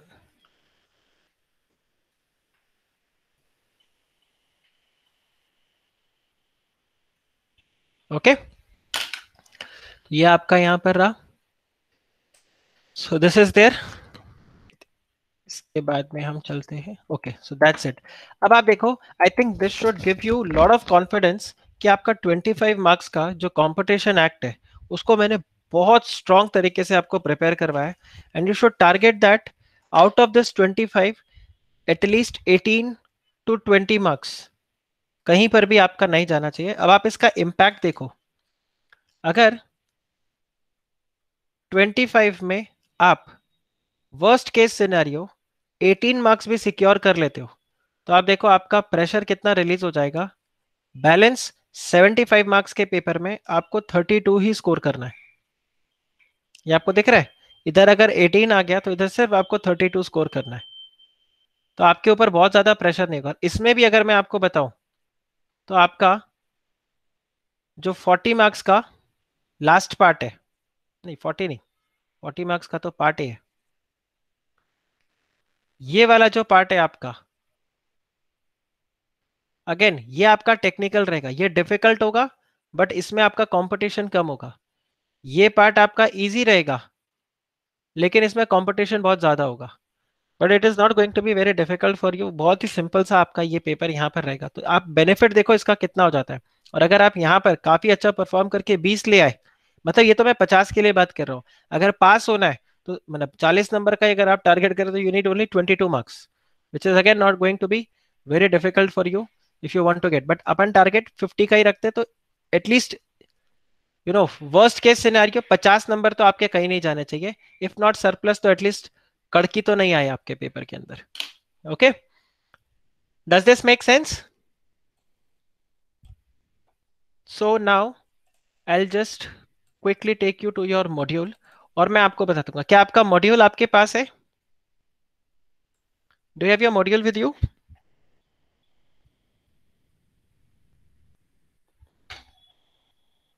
If you have your module with you तो आप उसको निकाल लो और मैं आपको एग्जैक्टली बता देता हूं कि आपके मॉड्यूल से आपको क्या पढ़ना है in addition to whatever I have taught you in the class, so that आप यहाँ पर काफी अच्छे से चीजों को समझ सको.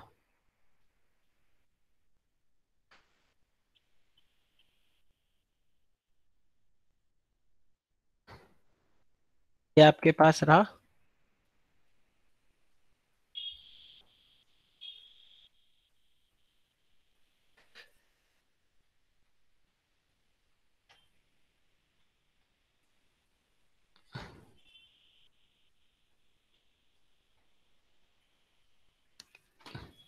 एक बस ये ध्यान रख लेना, आप इसके ऊपर आप टिक कर दो दिस. ये जितने भी ऐसे डब्बे बनाए हुए हैं वो आपको देखना है. तो अभी देखो ये जो ऐसे क्वेश्चन आया था, the basic purpose of competition policy in the law is to, ये देखो हमने ऑलरेडी जो डिस्कस किया था, this was to preserve and promote competition as a means of ensuring efficient allocation of the resources in the economy. Competition policy के दो segments हैं. One is the set of policy to enhance competition in local and national market, and the second element is to prevent the anti-competitive business practices with minimal government intervention. ठीक है? And competition law by itself cannot produce or ensure competition in the market unless there is a facilitated by the government policy. On the other hand, government policies is without a law to enforce the policy and prevent competition malpractices would also be incomplete. तो ये एक आपके लिए important है. Again जो हमने देखा था 3 मार्क्स के लिए एग्जाम में आया था. तो आपको सिर्फ इतना सा पार्ट लिखना है इसका answer.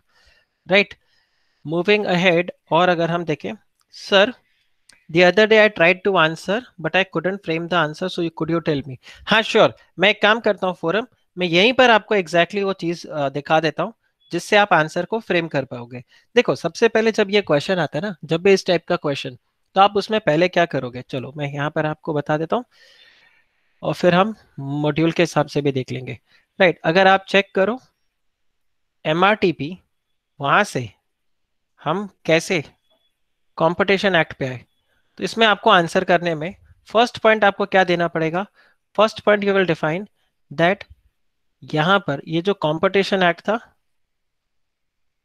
This repealed MRTP act. ठीक है. दूसरा आप यहां पर क्या आंसर करोगे कि MRTP एक्ट जो था, या आप यहां पर सेकेंड पॉइंट अगर चाहो तो you can write about the liberalization, privatization and the globalization. Right, just give me 1 minute now.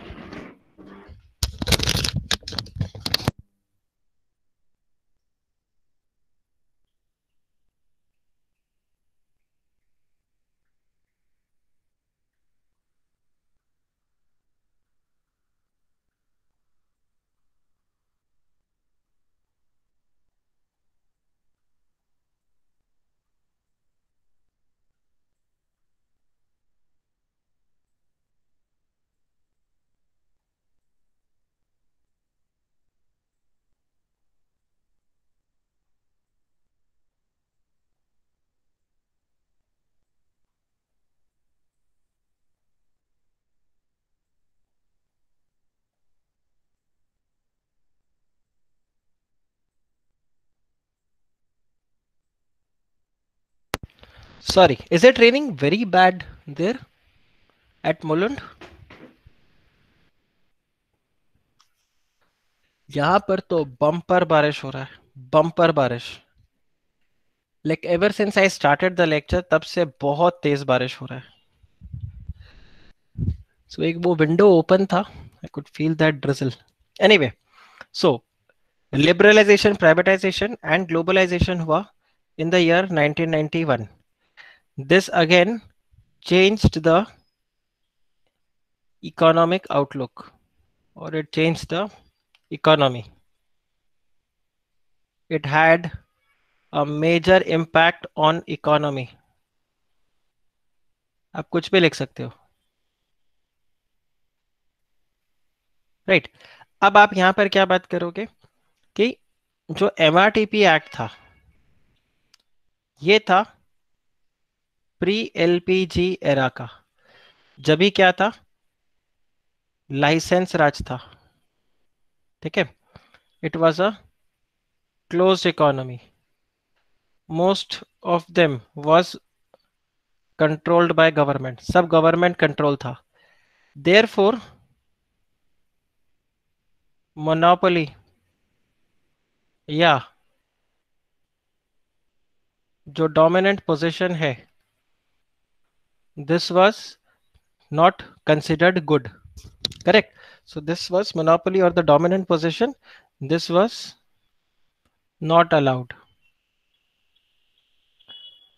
Competition was not allowed. Same way, competition was not allowed. क्योंकि सब कुछ गवर्नमेंट कंट्रोल था ना, तो गवर्नमेंट अपने लिए कंपटीशन क्या करेगा. लेकिन पोस्ट LPG जब इकोनॉमी ओपन हो गया, तो वहां पर प्राइवेट सेक्टर्स जो हैं उनको भी हमने दे दिया. So things were running in. So earlier सब पब्लिक सेक्टर पे था, फिर प्राइवेट सेक्टर और ये सब भी आ गया. So government realized that ये जो MRTP एक्ट है ये आउटडेटेड हो गया, और फिर यहाँ पर there was a need to change. इसमें आप किसको रेफर कर सकते हो, देखो मैं आपको बताता हूँ। जो स्लाइड्स है ना उसका लास्ट पेज आप देखना, उसमें मैंने फाइनेंस मिनिस्टर का स्पीच दिया है, तो उससे भी आप कुछ वर्डिंग्स यहाँ पर उठा सकते हो। और लास्ट पॉइंट जो आपका यहाँ पर रहेगा, जिसमें आप क्या मेंशन करोगे हियर, दैट जो कंपटीशन एक्ट है ये अलाउ करता है, इट प्रमोट्स कंपटीशन, एंड इसके अलावा dominant position is not a problem, dominant position is not prohibited, but its abuse is considered anti-competitive. Right? So I hope this makes a lot of sense जो आप यहाँ पर लिख पाओगे. Right? So forum, will you be able to write the answer now? ये points को लेकर, right? तो ये आप आराम से यहाँ पे ट्राई करना, you will be able to do it. फिर आप देखिए ये कंपटीशन लॉ और ये पॉलिसी आ गया. Moving ahead, competition law in India, historical. ना अगर आप चाहो तो एक काम कर सकते हो, अपने आंसर को लिखने के पहले आप इस पोर्शन को रीड कर सकते हो. This is going to be a good read for you all. इसको आप रीड कर सकते हो ये वाले प्रोविजन को, और बहुत टाइम नहीं लगेगा आपको. ठीक है? इकोनॉमिक रिफॉर्म्स, इसको भी जैसे मैं आपको बताता हूँ, जस्ट रीड करना. ये सब हमने डिस्कस कर लिया है, ये हमने सब कवर किया हुआ है. फिर ये कंपटीशन लॉ का एवोल्यूशन और ये सब दिया हुआ है. एमआरटीपी एक्ट था आपके पास, ये बैकग्राउंड ऑफ एमआरटीपी एक्ट है, which I feel is not very relevant for you all, because MRTP act निकल चुका है, तो आपके लिए वैसे भी काम का नहीं है. ये mono restrictive trade practices, unfair trade practices, ये सब आपको बताया हुआ है. सो all this is Raghavan committee. ये आया आपका कंपटीशन एक्ट. ठीक है? इसके अलावा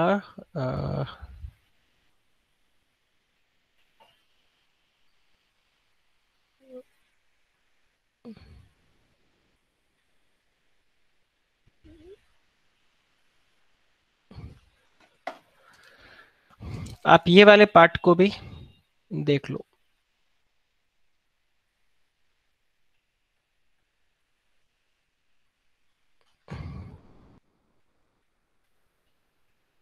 अभी तक इन्होंने ऐसा नहीं पूछा है, बट सरप्राइज नहीं होगा मैं अगर आप इसके ऊपर भी क्वेश्चंस देखो. तो यहाँ पर देखो आपको कुछ जजमेंट दिया हुआ है.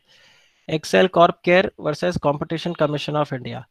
इसमें जो जजमेंट आया है वो आया कहाँ से?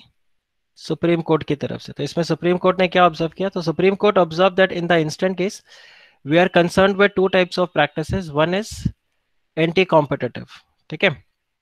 It is concerned with the first type of practices. वो यहाँ पर क्या? Anti competitive. So the act which prohibits anti-competitive agreements has a laudable purpose behind it. ठीक है? Laudable purpose मतलब there is a clear cut purpose वहां पर है, आपका reason है, right? So the act prohibits anti-competitive agreements and there is a purpose behind it. और वो क्या है? It is to ensure that there is a healthy competition in the market so as to bring the various benefits for the public at large and economy at nation. In fact, the ultimate goal of competition policy, आप ये देखो, it is to enhance the consumer well-being. The policies are directed to ensure that the market functions effectively. Ensuring the markets function effectively.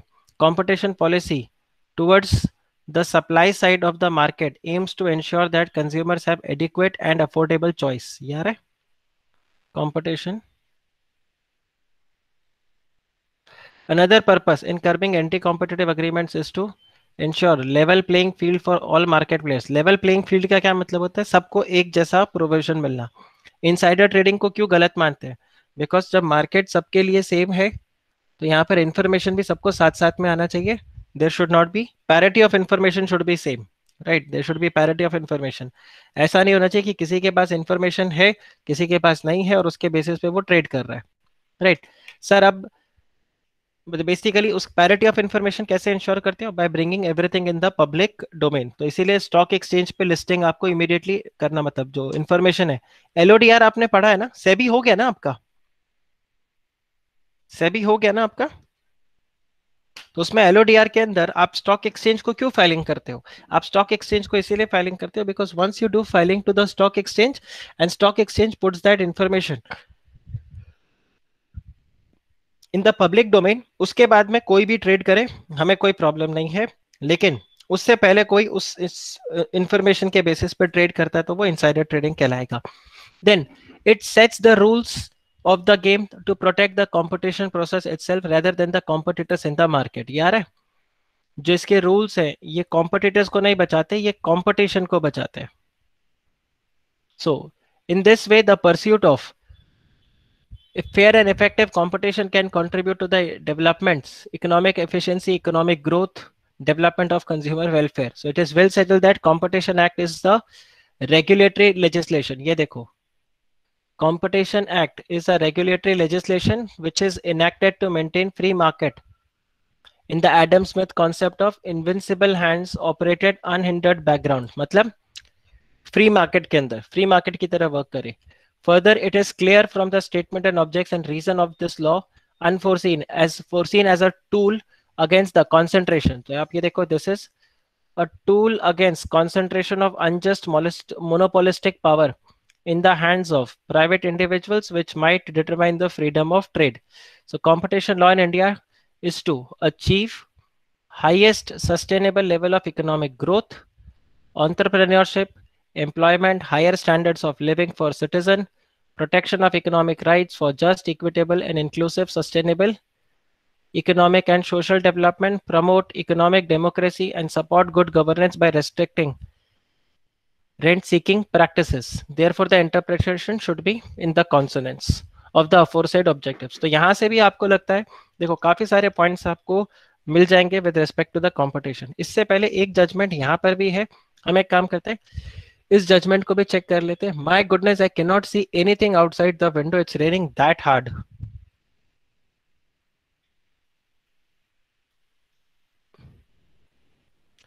Reminds me of Delhi. Delhi में जब ठंड होता था, ठंडी के टाइम पे दिसंबर जनवरी, तो ऐसा फॉग होता था. Weather is this right now?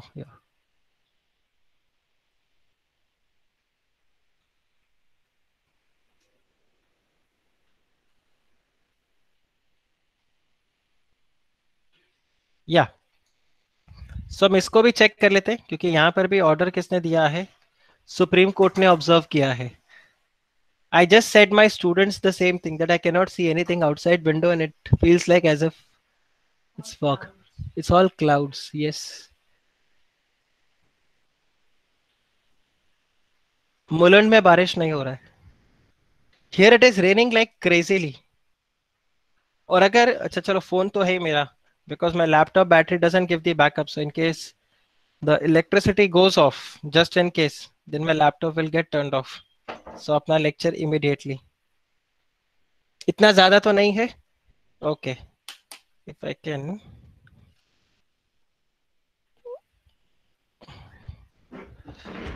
I don't know if I'll be able to show it to you or not. I don't know. Can you see? Can you all see this?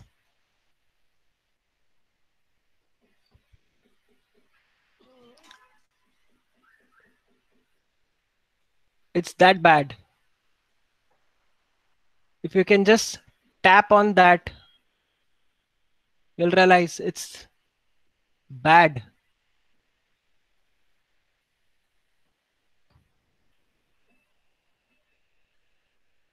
But anyway,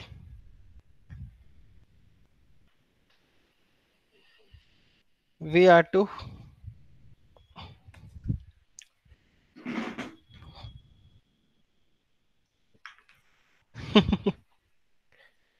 anyway, देखते हैं यहाँ पे Competition Commission of India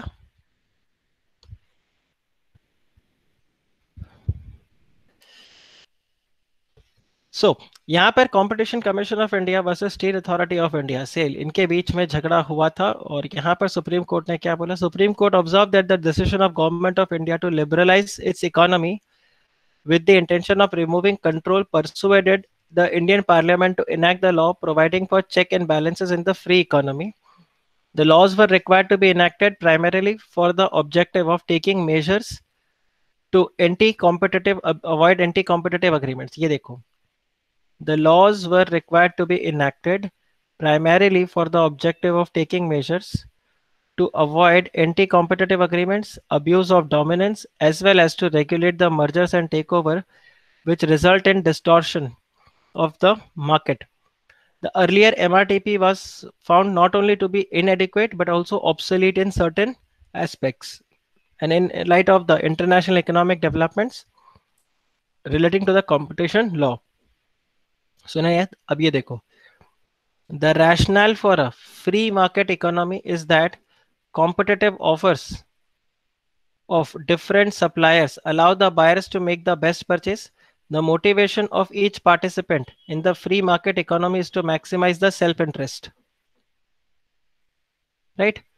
The motivation of each participant is the free market economy is to maximize the self-interest, but the result is in favor of the society. और Adam Smith का ये provision इन्होंने फिर से बताया. So I think this is fine. ये फिर से रिपीटेड पॉइंट्स आ गए.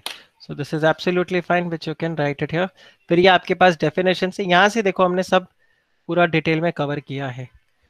ये देखो, some of the conditions which results in cartelization. It's some of the conditions that are conducive to cartelization. High concentration, बहुत ही कम competitors है. High exit barriers, homogeneity of the products, similar. ये मैंने आपको आपके slide में भी दिया हुआ है, राइट? फिर ये chairperson, director general, enterprise, goods, ये सब आ गया आपका. Services, statutory, trade, turnover, anti competitive agreements, ये अपना पूरा हुआ. Bid rigging, correct. तो ये भी आपको मैंने आपके स्लाइड्स में बताया है. Then you have the tie in agreements, right. ये सब आपको बताया. ये देखो, ये आपके नोट्स में मैंने फिर डाला. Then this is prohibition of abuse of dominance. What constitutes dominance, ये भी मैंने आपके नोट्स में डाला. This is that combination.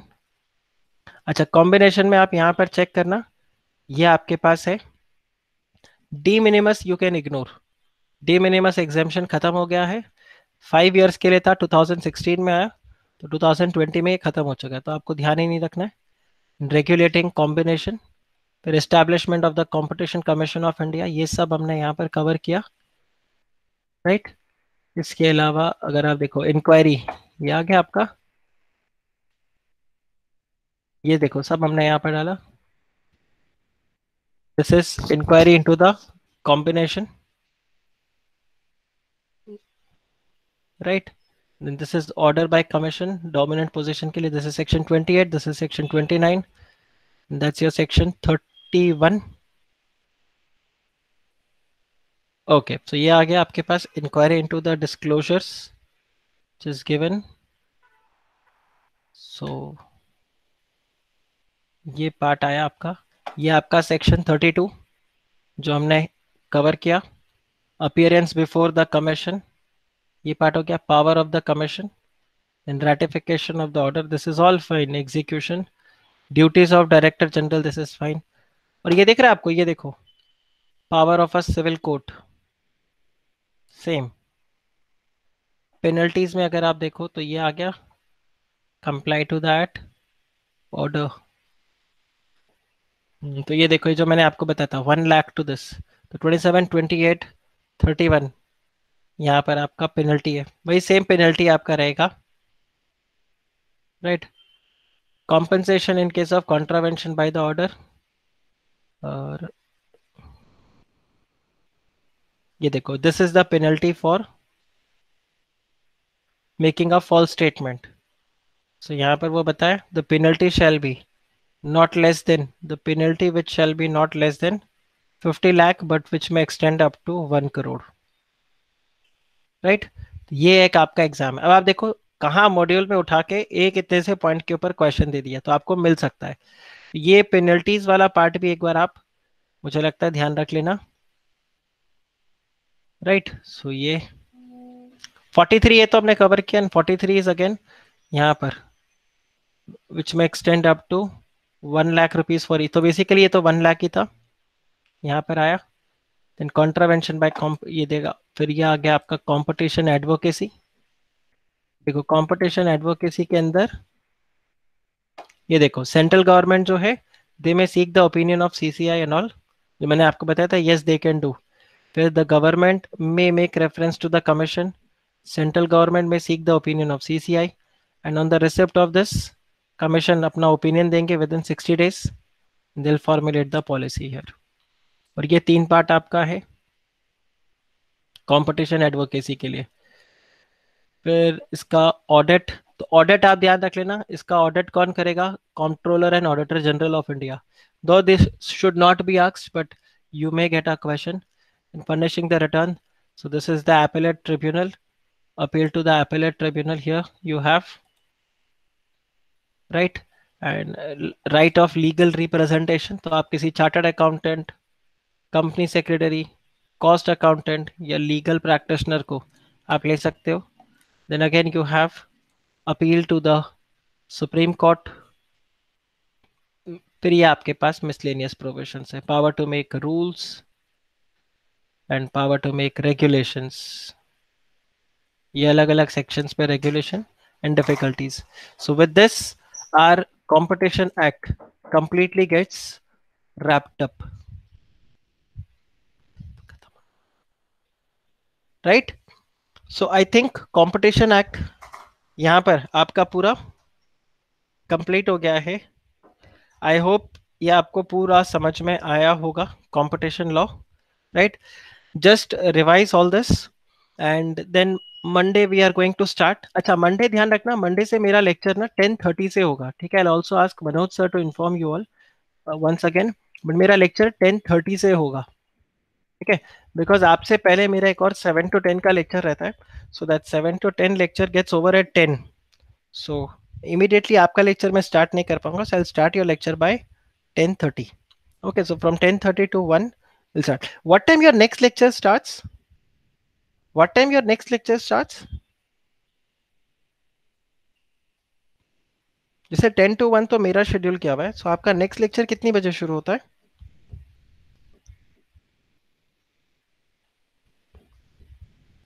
Okay, अच्छा, okay, not a problem, right? So अभी हमारे सिलेबस में अगर हम देखें तो we have covered this chapter RBI, ये फॉरेन कंट्रीब्यूशन हमने कवर कर लिया, एलआरएस हमने कवर कर लिया, एक्सटर्नल कॉमर्शियल बोरोइंग हमने कवर कर लिया, हमने एनबीएफसी को कवर कर लिया, हमने इसको भी कवर कर लिया, right? Special economic zone, so should I continue और should I take it in the next lecture? Special economic zone मैं नेक्स्ट यही शुरू करने वाला हूँ। स्पेशल इकोनॉमिक जोन कंटिन्यू करूं? ओके, चलो फिर यहां पर आप देखो स्पेशल इकोनॉमिक जोन, हम यहां पर इस चैप्टर को शुरू करते हैं, right? So I'll just end this recording and start a fresh one.